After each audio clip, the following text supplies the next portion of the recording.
Another day, Jesus came back to the temple, and as he taught, the chief priests and the elders came to him and asked, "What right do you have to do these things? Who gave you such right?"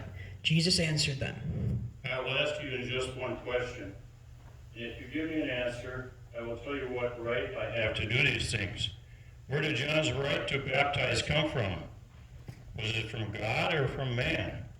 They started to argue among themselves. "What shall we say? If we answer from God, he will say to us, 'Why then did you not believe John?' But if we say from man, we are afraid of what the people might do, because they are convinced that John was a prophet." So they answered Jesus, "We do not know."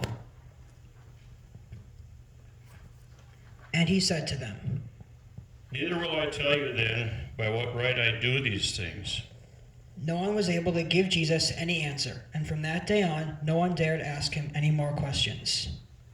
Then Jesus, speaking to the crowds and his disciples, began, "How terrible for you, teachers of the law and Pharisees, you hypocrites!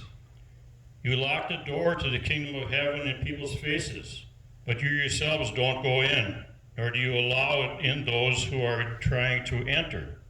How terrible for you, blind guides who neglect to obey the really important teachings of the law, such as justice and mercy and honesty.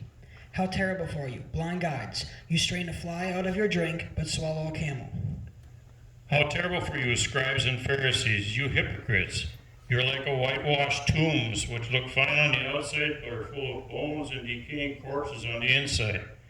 In the same way, on the outside you appear good to everyone, but inside you are full of hypocrisy and sins. You snakes and sons of snakes, how do you expect to escape from being condemned to hell?" The next day, Jesus went again to the temple to pray. The chief priests and the leaders of the people were trying to find some reasons to have him arrested and to trap him with questions.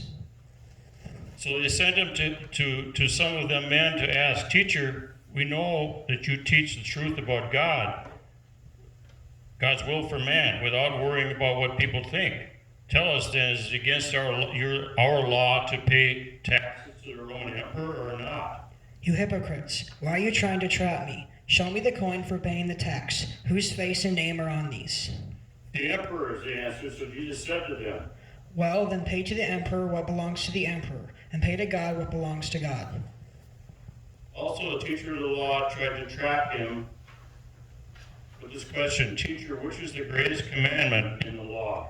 Love the Lord your God with all your heart, with all your soul, and with all your mind. This is the greatest and most important commandment. The second most important is like it. Love your neighbor as you love yourself. There is no other commandment more important than these two.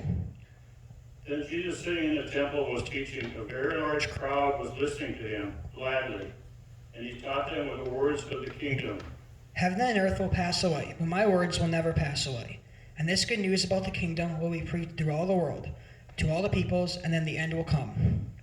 When the Son of Man comes as King and the angels with him, he will sit on his royal throne, and the people of all nations will be gathered before him. Then he will divide them into two groups. He will put the righteous ones on his right and the others on his left. Then the king will say to the people on his right, "Come, you that are blessed by my Father, come and possess the kingdom which has been prepared for you ever since the creation of the world. I was hungry, and you fed me, thirsty, and you gave me drink, naked, and you clothed me. I was sick, and you took care of me, in prison, and you visited me." The righteous will then answer him, "When, Lord, did we ever see you hungry and feed you, or thirsty and give you a drink, and naked and clothe you? When did we ever see you sick or in prison and visit you?" The king will reply, "I tell you, whenever you did this for one of the least important of these brothers of mine, you did this for me." When Jesus had finished teaching all these things, he left the temple and said to his disciples, "In 2 days, as you know, it will be Passover festival, and the Son of Man will be handed over to be crucified." Then the chief priests and the elders met together in the palace of Caiaphas, the high priest, to make plans to arrest Jesus secretly and put him to death. They said, "What shall we do? Look at all the miracles this man is performing. If we let him go on in this way, everyone will believe in him, and the Roman authorities will take action and destroy our temple and our nation."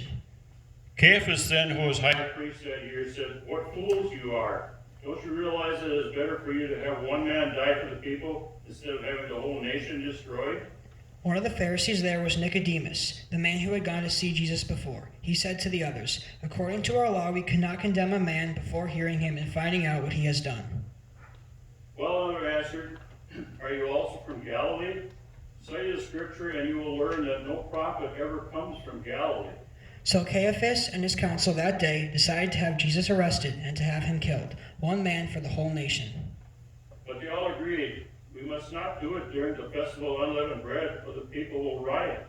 In fact, the Pharisees and the elders were very much afraid of the people because of the miracles they had seen.